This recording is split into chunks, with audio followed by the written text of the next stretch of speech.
Hello, everyone, and welcome to our class for this week where we discuss laughter as medicine. We'll talk about humor and its effect on our cognitive health. Specifically, here's what you can expect to learn this week. First, how laughter works in your brain and how it helps release those feel-good chemicals that improve your mood and reduce your pain. Why laughing helps your memory, creativity, and problem solving while reducing harmful stress hormones. The physical health benefits of laughter, including better heart health, stronger immune system, and improved breathing.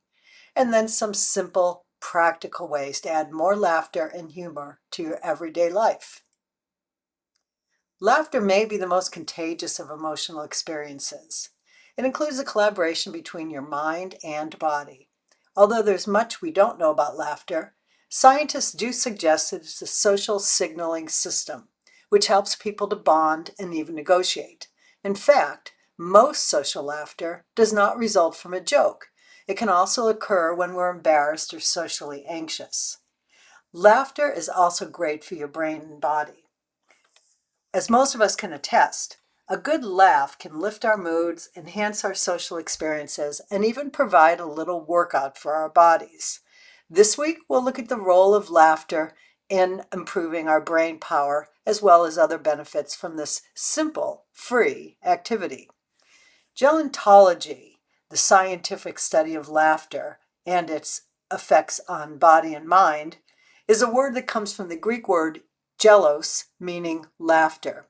This fascinating field looks at how laughter influences our emotions, our brain activity, physical health, and social behavior. Gerontologists, researchers who study laughter, also examine everything from the way laughter reduces stress and pain to how it strengthens relationships and boosts the immune system. They use tools like brain imaging, hormone level testing, and psychological assessments to understand how and why laughter affects us so deeply. Laughter is not just about having a good time. It's a powerful tool for improving your brain health, from regulating stress to boosting memory. Laughter activates complex brain systems that influence both the body and the mind. When something makes us laugh, several areas of the brain light up. This network, sometimes called the humor circuit, includes the prefrontal cortex, where we process and understand humor, the temporal lobe, which processes language, the limbic system, which helps attach emotional meaning to what we hear or see, the motor system, which controls that physical act of laughing, and the reward system, especially in the nucleus accumbens, which gives us a pleasurable feeling. So these areas will work together to evaluate the joke, to generate emotional responses, and trigger that burst of laughter. It's a full brain experience that happens in just seconds. Humor activates multiple areas of the brain. Understand that your brain wiring may affect how you view humor. For example, in Alzheimer's disease, it damages the prefrontal cortex and the temporal lobe, so patients may struggle to understand complex jokes requiring memory or language skills. They might still enjoy the simple physical comedy or slapstick that relies less on cognitive processing. The emotional response to humor, the limbic system, can remain intact longer than cognitive understanding, explaining why some people can laugh at the situations without fully comprehending the joke. Depression also affects neurotransmitter function, particularly in the reward pathways in the nucleus accumbens. This reduces the pleasure response to humor, making it difficult for depressed individuals to experience the unusual enjoyment or humor high. They may intellectually recognize something as funny without feeling emotional satisfaction. Depression can also shift humor preferences towards darker, more cynical content that matches their emotional state. Autism. In the autism spectrum disorder, humor processes is affected by differences in social cognition and information processing rather than neurodegeneration. People with autism often have intact language processing in the temporal lobe, but they may experience challenges with things like social context interpretation, which involves the prefrontal cortex, which processes differently in autism. Emotional connectivity. Different patterns of activity in the limbic system can affect how emotional meaning is attached to that humorous content. Preference for predictability. Many autistic individuals prefer logical, pattern-based humor, like puns or wordplay, over humor based on violations of social expectations or sarcasm. And then literal processing. They may miss jokes relying on metaphor, irony, or figurative language while fully understanding and enjoying concrete or visual humor. This doesn't mean that autistic individuals don't enjoy humor. Many have rich senses of humor, but may prefer different types of comedy compared to neurotypical populations, often gravitating towards humor with clear patterns and predictable structures. So yes, how we process humor in the brain does rely on our brain wiring. Laughter releases endorphins. This is our body's natural feel-good chemicals. Endorphins help relieve pain, boost mood, and create a sense of well-being. In one study, volunteers who watched 15 minutes of comedy had increased pain tolerance attributed to endorphin release. Brain imaging research supported the involvement of endorphins in social bonding and laughter in one study by Dunbar. Although endorphins can't be directly measured in real time, brain imaging studies show that laughter lights up the areas in the brain associated with endorphin activity. And this is probably why laughing with others often feels so uplifting and bonding. Laughter also helps reduce cortisol, the hormone most associated with stress. Chronic high levels of cortisol can damage brain cells, impair memory, and suppress the immune system. But laughter can counteract this. In a study conducted by Dr. Lee Burke and colleagues, participants who watched a 60-minute comedy video, this was Gallagher, had significantly reduced levels of cortisol, epinephrine, dopamine, and growth hormone, all associated with stress. Laughing with others is one of the best ways to feel connected, and that social connection has powerful effects on your brain. Studies have shown that people with strong social networks are at a lower risk for developing dementia and tend to have better cognitive performance as they age. Laughter also strengthens social bonds by releasing endorphins, which create trust and help people to feel emotionally safe. Sharing a laugh with someone, even a stranger, can reduce isolation and stimulate the brain's reward pathways, giving your brain the message, I'm safe and I can relax and thrive. Laughter also strengthens memory, especially short-term and recall memory, by supporting how the brain stores and retrieves information. In a study on older adults watching a 20-minute video, this led to improvements in short-term memory and delayed recall, along with reduced cortisol levels. This suggests that humor might combat age-related memory loss. The humor effect refers to the tendency for people to better remember information that is perceived as humorous compared to neutral or serious content. This phenomenon has been studied extensively in cognitive psychology, including a notable study by Schmidt in 1994, which found that humorous sentences were recalled more accurately and more frequently than non-humorous ones. The improved memory performance is attributed to the way humor enhances attention, emotional engagement, and rehearsal, all key components of effective memory encoding. Humor captures attention more readily than neutral material, increasing the likelihood that information is deeply processed and stored in long-term memory. Additionally, the emotional arousal linked to humor activates brain regions involved in both reward and memory, creating strong neural connections. This makes humorous information not only easier to learn, but also more accessible when trying to retrieve it later. Humor also helps shift the brain into a more relaxed, open state, which is great for creative thinking and problem solving. Some studies suggest that humor engages the prefrontal cortex where higher order thinking happens, thinking that includes planning, decision making, and seeing things from different angles. When you're relaxed and having fun, you're more likely to come up with clever solutions and think outside the box. Humor does affect different people in different ways. And this is because humor occurs in different areas of the brain. We're going to look at some different types of humor and where in the brain it's located to sort of get a handle on what this means. Incongruity jokes are jokes that rely on something unexpected that suddenly makes sense. So that takes place in the area of the brain known as the temporal parietal junction, the TPJ, which is involved in detecting surprise or a shift in expectation.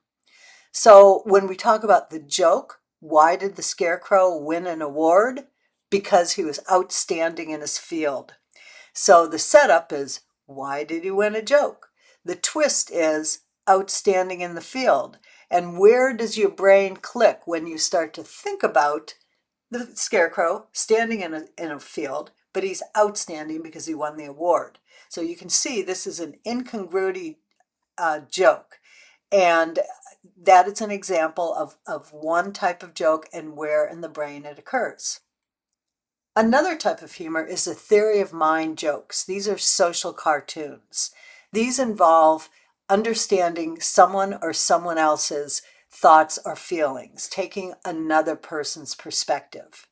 The area of the brain involved is the medial prefrontal cortex and the TPJ, and those are areas associated with social cognition and empathy. Now, it's interesting to note that someone with autism may not understand a theory of mind joke. And this is because the brain areas involved, the medial prefrontal cortex and the TPJ, often show reduced connectivity or atypical activation. And this makes understanding others' mental states more challenging. Other types of humor which may be understood in autism include irony, sarcasm, or subtle cues in cartoons, such as this one. Visual puns. This is humor through visual double meanings or clever imagery, and it doesn't require mentalizing.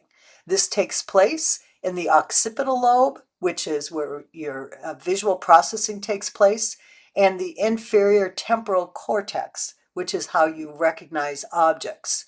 So going back to the autism example, visual processing can be a relative strength in autism. And because no social inference is required, visual puns are more straightforward and enjoyable for many autistic individuals. Many people with autism excel at pattern recognition and visual detail, which may even enhance their appreciation for this type of humor. Next, there's slapstick and physical comedy. We'll actually view this video in class, but this is humor based on exaggerated physical actions, falls, clumsiness, or silly movements. The areas of the brain involved include the motor cortex, the cerebellum, which is where movement simulation occurs, and the amygdala, which offers emotional response. It's important to note that even watching slapstick activates brain areas responsible for motor planning. So our brain actually simulates what it would be like to fall or trip. And when we watch this in class, I want to see if maybe you will respond as well. Wordplay or puns. This is humor through multiple meanings or sound-alike words. This takes place in the left inferior frontal gyrus, which is the language and semantic processing area of the brain, and the temporal lobes. These jokes often include a language detour, processing multiple meanings quickly. So they do require a very sharp brain to be able to figure some of them out. Laughter yoga is an example of social laughter, and it actually is also a form of exercise. It's sometimes called internal jogging, and this is using laughter as a form of physical exercise. The success of laughter yoga lies in its simplicity and accessibility. It began as a grassroots movement and promotes the idea of non-political, non-religious, non-racial, non-threatening, and non-competitive voluntary laughter. The core of laughter yoga is that your body knows how to laugh, even if your mind doesn't see the reason. It doesn't require humor, jokes, or even that you're happy. It suggests that you laugh for no reason, faking it until it becomes real. This laughter strengthens the immune functions, brings more oxygen to the brain and body, and produces positivity and improves interpersonal skills. Laughter yoga uses laughing to relax the body and mind. It incorporates breathing between the laughter to achieve that goal. When you deepen your breath, you calm the body, which calms the mind, and you become aware. At this point, you can experience the now, freeing you from the past and anxieties of the future. If you've never taken part in laughter yoga, in our class on Wednesday, we'll do just a short 1-minute laugh. And for some, it may seem silly, but it really has been shown to be an effective way of decreasing your stress and helping you to feel better. So it's one way that you can feel better with laughter. How can you add more humor to your life? Well, there's a lot of different ways. First of all, in this class today, I think you probably will find yourself laughing in our Wednesday evening class. We're going to add some different jokes and things like that. But other than that, learn some simple jokes, ones that you can remember and maybe tell to others at parties or get-togethers. Go to a comedy club or a comedy movie.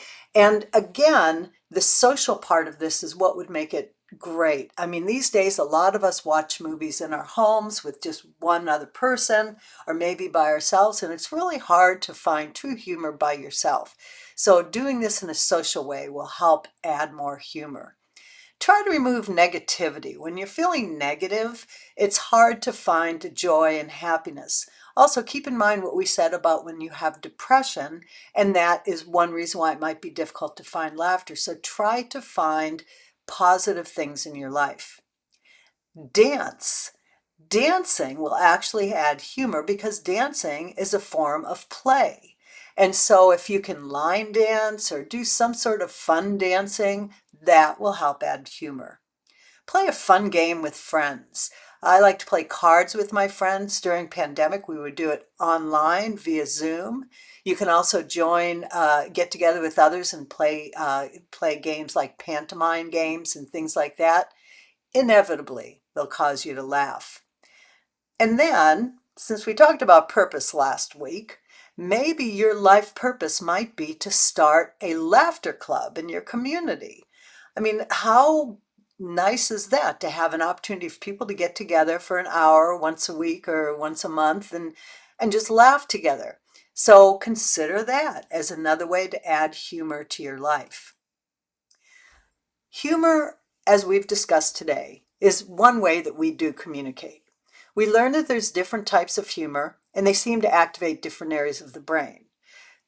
We all find some things funny, while others may find something else funny. It is certainly not something that we all agree on, and this is partly based on how our brain is wired, and that will affect your understanding and your enjoyment of humor. But the most important thing from this lesson is to laugh. Laughing is good for the brain and body and should be part of your everyday activity. Thank you for joining in this recording. I hope to see you Wednesday night in our class.